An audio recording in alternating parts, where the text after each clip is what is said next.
How everybody is feeling this weekend? Good. You know, international football is boring for many people. People just like to watch big tournament like the World Cup, Euros, Copa America, African Cup of Nations. But when it comes to friendlies, like what is happening right now, people get bored very quickly. And the other night, England lost at home one more time. 1-0 against Iceland. And a lot of debate been going on social media, depending on what team you support. I've seen even people making fun and criticizing Cole Palmer. I'm like, are you guys kidding me? He was the only guy trying to make things happen. That cross to Harry Kane, and Harry Kane decided not to score. He could have had at least 2 assists the other night. It was immense, but that is the nature of social media, right? You want to banter the guy that is not playing for you and who been giving you hard time in the Premier League. But Cole Palmer, my boy, did pretty good. So if you see the numbers here, 51 touches, 32 out of 37 passes completed, 7 crosses, 4 touches in the opposition box, 2 chances created, 2 shots, 2 times that he won the possession, 1 big chance created. And I think that chance is the one that Harry Kane shoot off target. I don't even know how he could miss that, because it was easier to score than to miss. Great performance. I'm not gonna listen to anybody telling me that Cole Palmer is a flop. Don't forget to like, subscribe, share, my friends. Take 1 second to help the channel if you appreciate what your brother been doing in this channel for years. 1 like, 1 click, 1 second, 1 sub, and it's not gonna cost you any money. Anyways, let's get to the nitty-gritty of stuff. Tomorrow, Sunday, at Stamford Bridge, it's gonna be a game, England against the rest of the world for Soccer Aid charity game. John Mikel will be there. Pochettino is back at Stamford Bridge. I'm not even sure if he's gonna be there, because I've been watching a lot of training from Frank Lampard camp, okay? And I haven't seen a lot of trainings from, let's say, Pochettino camp. So I don't know if he's gonna still be the coach, but by the time of recording, I think he's gonna coach the rest of the world. So Poch back again at Stamford Bridge. How the feeling is gonna be, we don't know yet. Chelsea fans are pretending to love him at the moment. And John Mikel, he made fun of Mikhailo Mudryk. He need to cut the hair, remove the tattoos, and then focus on playing football for Chelsea. He got undone. Do you see the training here that I'm playing on the screen? He got undone. So Mikhailo Mudryk watching that, he's like, oh my lord, laughing like, hey, you don't got it, you don't get it anymore, man. You don't have it anymore. That's what I meant. But it is what it is. It's easy for Jhon Mikel to criticize people now, because he's not playing football anymore, and he's been criticized his entire life. So it's time for him, you know, off the pitch, to criticize other players. Who's gonna get number 7 shirt at Chelsea Football Club when we ship Raheem Sterling to Strasbourg? Sterling need to improve, but you never know. With the new manager, I think, you know, Raheem Sterling might be world class with the new system. You know, he knows how to play that system. So Very important to see what's going to happen. Who's going to get number 7? Nicholas Jackson is wearing 7 for Senegal. Cole Palmer got number 7 the other day, but he went back to number 24 for Euros. Michael Olise is number 7 at Crystal Palace. Sesko, if we sign him, could he got number 7? We might have 2 numbers available. Number 10 from Mudryk, number 7 from Sterling. Keep an eye open on that. Or Julian Alvarez. Alvarez, what number he's going to be wearing at Chelsea if he joins, of course. So far, it's just a dream, though. A dream. Can't stop me from dreaming, can you? Oh, Lord.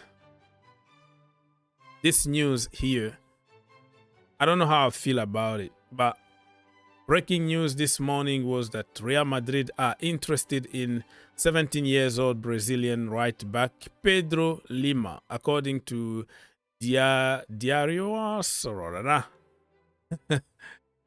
All right, according to some news outlet, you get the point, right? Can't pronounce Spanish or Portuguese names here, whatever it is. But I remember they're a big outlet, but just like Sky Sport at the moment, right? They report speculations. They report news from fans, from influencers on social media. They say, oh, High Speed Show say this. Who's High Speed Show? A streamer. You know, so they are doing the social media journalism at the moment, which is copy-paste what a popular account said, just for the clicks. Anyways, so everybody knows that for a few weeks now, probably almost 2 months, that Chelsea been linked with this guy. Apparently, we scouted him. He's called the new Cafu, blah, blah, blah. And Chelsea were offering, I don't know, 13 million or less than that. He's not even the first division back there in Brazil. He's like in a lower division, probably second or third division. But very, very solid right back. Do we need a right back? No. Reece James is there. Malo Gusto is there. Chalobah can play there. But the one for the future, and it was said that Chelsea were going to send him to Strasbourg or other clubs that we might purchase. Right? But Real Madrid come calling if it's real, and then game over.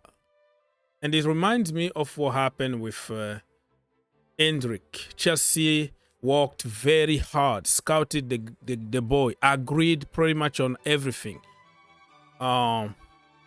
Hendrick parent and agent came even at Cobham. They visited Chelsea training ground, Stamford Bridge.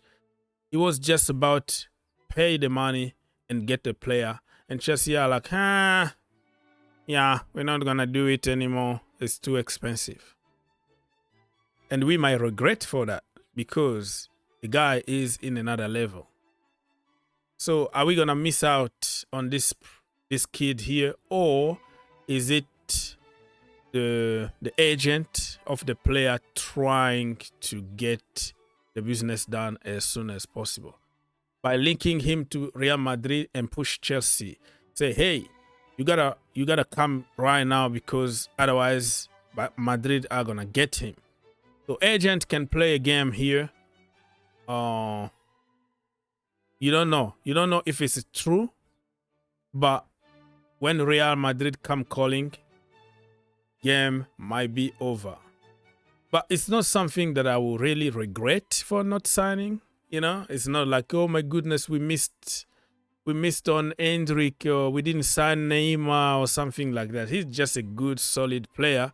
But we can also find Josh Anchimpong from the academy, who is a very good, tall, powerful right back. Can play as a center back, can play in the midfield. Almost the same age as this guy. So it's not something that I will lose my sleep on if we don't get him. But it's a Chelsea thing, right?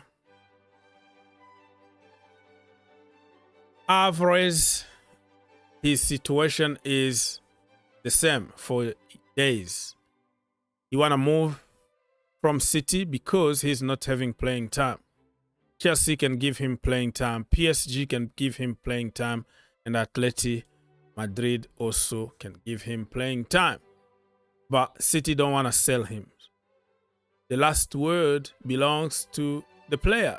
Because if he say, I don't want to stay here, they're going to be forced to sell him. And then he's going to cost about 80 million or more than that. That is what we know. The same vibes that I had when Palmer came to Chelsea. Pep Guardiola said, you're not going on loan. We're going to sell you or you sit on the bench. The best decision Palmer ever made in his life is to leave because he was never going to make it to Euros. Remember that? Never ever going to make it to the Euros. Look at him today. So everybody at City now can see and say, you know what? If I want to develop my career sooner than later, I have to move and go to another club. Paris Saint-Germain already approached them. My problem with PSG is they got Ramos. Ramos from Portugal. Remember him? I forgot his first name. Let me know in the comment section down below. They got Colomwani. They got so many players that can play from that position. I don't know why they are trying to get Alvarez.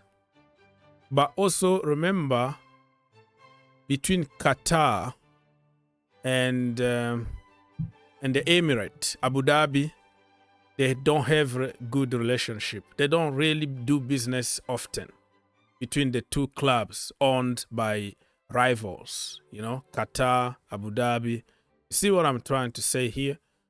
So this is my conspiracy theory because I like the guy and I want him to come to Chelsea instead of going to PSG. So my judgment is going to be impaired by my biased opinion. But it's a lot of politics between the two clubs. So if he's going to leave Manchester City, he's coming to Chelsea. That is my opinion. And let's finish this video very quickly by talking about Napoli. So Napoli are offering a package of about 15 million. They're going to pay 12.7 million and then pay 2.5 in add-ons. Those add-ons is like, okay, if we win the Champions League, you're going to get a bag of rice plus 2 chickens. Stuff like that. Impossible add-ons to get, right? And I tell you what, Napoli always makes things difficult for Chelsea. All the time. We tried to get Higuain on his prime. We couldn't. We tried to get Cavani on his prime. It was almost impossible. We got Jorginho and Sarri. They cost us tons of money. They overcharge us. They don't like us.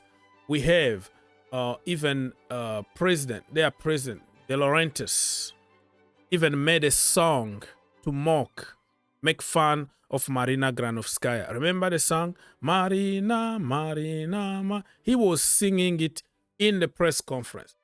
He hates Chelsea, right? And guess what? The price tag for Osimhen is 130 million. And then they want to offer 15 million for Lukaku.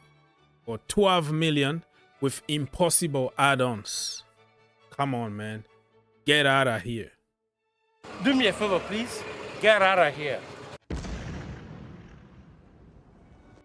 That is my answer if they ask me what I think about it. They just try to steal from us. They make everything difficult for us. I'm not going to let it happen. But if it was another team, if it wasn't Napoli, another team wanted to make a deal like this, I would be thinking, listen, 350K every single week. Let's take this guy off the book. Let's just take a big L and let him go. Give us 20 million, get him, bye-bye, forget about him. But because it's Napoli, nope, It's not going to happen. Leave your comment. God bless you. Again, don't forget to like, subscribe, and share. We are here every single day. Sometimes 2-3 videos a day. We do watch-alongs in other channels. Like tonight, I might do a watch-along for the USA game. USA. We're playing against Colombia. So international games are not boring for me because I always find something entertaining to offer to you guys.